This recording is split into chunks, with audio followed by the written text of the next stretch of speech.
बजरंग बली की उड़ने की रफ्तार क्या थी और क्या आज भी जीवित हैं पवन पुत्र हनुमान। लंका में रावण के पुत्र मेघनाद और श्री राम के छोटे भाई लक्ष्मण के बीच भयंकर युद्ध हो रहा था। तभी परम बलशाली मेघनाद के शक्ति बाण ने लक्ष्मण जी के शरीर को भेद डाला और वो मूर्छित होकर जमीन पर गिर पड़े। तब बजरंग बली ने एक ही रात में लंका से हिमालय तक का सफर किया और संजीवनी बूटी के लिए पूरा पर्वत ही उठाकर वापस लंका पहुंच गए और इस तरह लक्ष्मण जी के प्राण बच गए। रामायण का यह हिस्सा तो आप सभी जानते हैं, लेकिन क्या कभी आपने ये सोचा कि हनुमान जी की उड़ने की स्पीड क्या थी? वो किस रफ्तार से उड़ने में सक्षम थे जो एक ही रात में लंका से हिमालय और फिर वापस लंका तक का सफर तय कर पाए।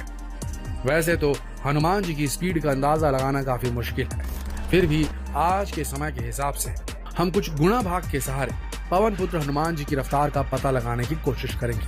साथ ही विज्ञान की कसौटी पर भी इसे परखने की कोशिश करेंगे और आपको ये भी बताएंगे कि क्या वीर बजरंगी आज भी जीवित है।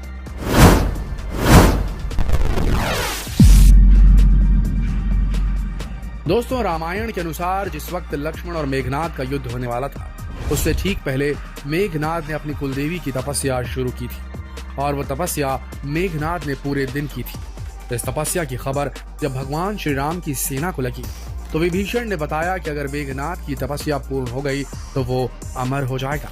उसके बाद तीनों लोकों में मेघनाद को कोई नहीं मार सकेगा, इसलिए किसी भी तरीके से मेघनाद की तपस्या भंग करके उसे अभी युद्ध के लिए ललकारना होगा। इसके बाद हनुमान जी सहित कई वानर मेघनाद की तपस्या भंग करने पहुंच गए। उन्होंने अपनी गदा के प्रहार से मेघनाद की तपस्या भंग करने में कामयाबी भी हासिल कर ली, लेकिन तब तक रात हो चुकी थी। उस दौर में सूर्यास्त के बाद युद्ध का प्रावधान नहीं था, लेकिन लक्ष्मण जी ने रात में ही मेघनाद को युद्ध के लिए ललकारा।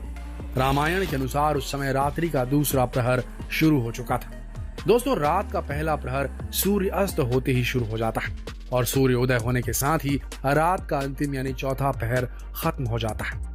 इस लिहाज से उस काल में रात के 4 पहर होते हैं, मतलब प्रत्येक पहर 3 घंटे का हुआ। अब अगर आज के वक्त की घड़ी के हिसाब से देखें तो लक्ष्मण और मेघनाद का युद्ध रात के करीब 9 बजे शुरू हुआ होगा। माना जाता है कि लक्ष्मण जी और मेघनाद के बीच बेहद घनघोर युद्ध हुआ था जो लगभग 1 पहर यानी कि 3 घंटे तक चला था। उसके बाद मेघनाद ने अपने शक्तिशाली अस्त्र का प्रयोग किया जिससे लक्ष्मण जी मूर्छित हो गए, यानी लक्ष्मण जी के मूर्छित होने का समय लगभग 12 बजे के आसपास का रहा होगा। लक्ष्मण जी के मूर्छित होने से पूरी वानर सेना में हड़कंप मच गए।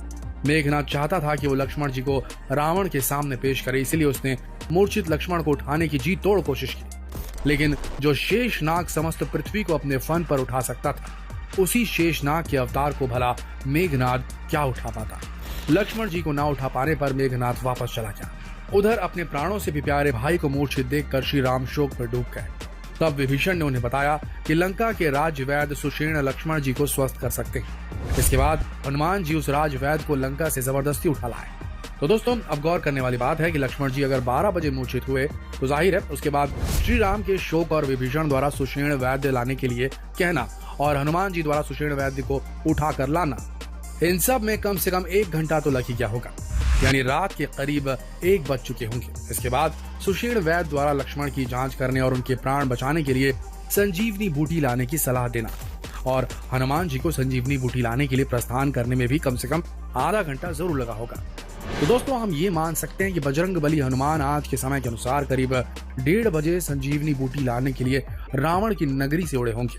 जहां तक सवाल उनके वापस आने का है तो निश्चित ही उन्हें सूर्योदय से पहले वापस आना ही था, यानी कि बजरंग बली के वापस आने का समय लगभग 5 बजे का रहा होगा। लक्ष्मण जी की जान बचाने के लिए हनुमान जी 1:30 बजे उड़े और 5 बजे सुबह तक वापस आ गए। इसका मतलब हनुमान जी 3.5 घंटे में द्रोणागिरी पर्वत उठाकर वापस आ गए। लेकिन दोस्तों, इन 3.5 घंटों में से भी हमें कुछ समय कम करना होगा, क्योंकि जैसे ही लंका से निकलकर पवन पुत्र भारत आए तो रास्ते में उन्हें काल नेमी नाम का राक्षस अपना रूप बदले मिला। काल नेमी लगातार श्री राम का जाप कर रहा था, लेकिन असल में उसकी मंशा हनुमान जी का समय खराब करने की थी। हनुमान जी ने जब जंगल में राम नाम का जब सुना तो जिज्ञासावश नीचे उतर आए। काल नेमी ने खुद को बहुत बड़ा ज्ञानी बताया और हनुमान जी से कहा कि पहले आप स्नान करके आओ, उसके बाद मैं आपको रावण के साथ चल रहे युद्ध का नतीजा बताऊंगा। भोले हनुमान उसकी बातों में आ गए और स्नान करने चले गए। स्नान करते वक्त उनका सामना एक मगरमच्छ से हुआ जिसे हनुमान जी ने मार डाला। उस मगरमच्छ की आत्मा ने हनुमान को उस कपटी कालनेमी की हकीकत बताई, जिसके बाद बजरंग बली ने भेष बदले उस राक्षस को भी अपनी पूंछ में लपेटकर परलोक भेज दिया। दोस्तों, इन सब में भी हनुमान जी का कम से कम आधा घंटा जरूर खराब हुआ होगा, यानी 3.5 घंटे में आधा घंटा फिर से खराब हो गया और बचे सिर्फ 3 घंटे।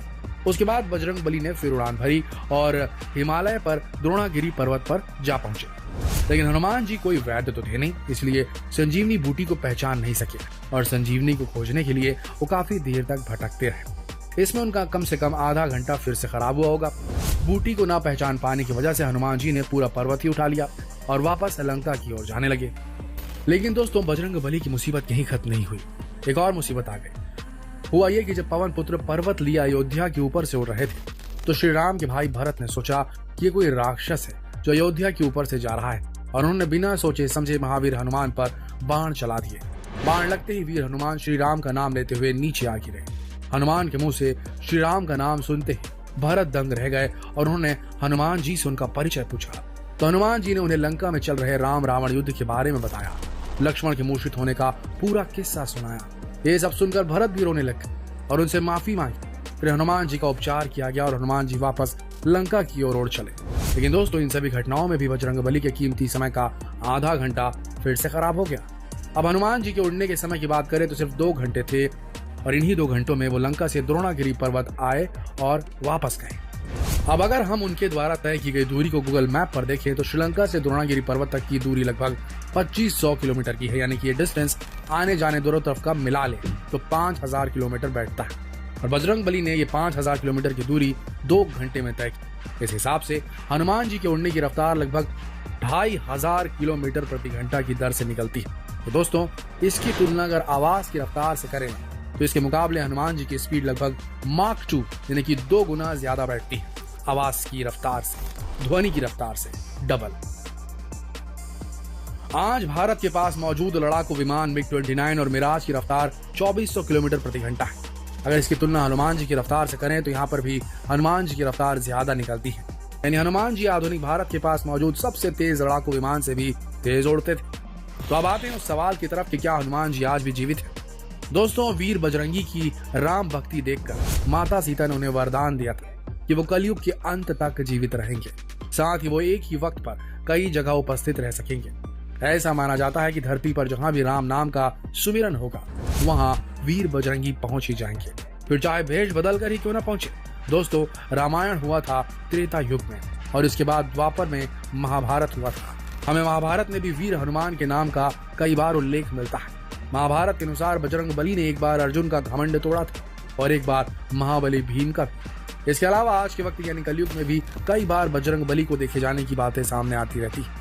तो दोस्तों, आशा करते हैं कि बजरंग बली के उड़ने की स्पीड और उनसे जुड़ी ये रोचक जानकारी आपको पसंद आई होगी। इस वीडियो को ज्यादा से ज्यादा शेयर करना ना भूले, क्योंकि अब तो साइंस ने भी रामायण को काल्पनिक नहीं बल्कि सच मान लिया है, जिसका सबसे बड़ा प्रमाण राम सेतु है। जितना हो सके इस वीडियो को शेयर करें फेसबुक पर, व्हाट्सएप पर, यूट्यूब पर, ताकि सब तक ये वीडियो पहुंच सके। मिलते हैं कल एक और दिलचस्प वीडियो, एक और दिलचस्प किस्से, एक और दिलचस्प कहानी के साथ। तब तक के लिए आप सबका इस वीडियो के अंत तक बने रहने के लिए दिल से धन्यवाद।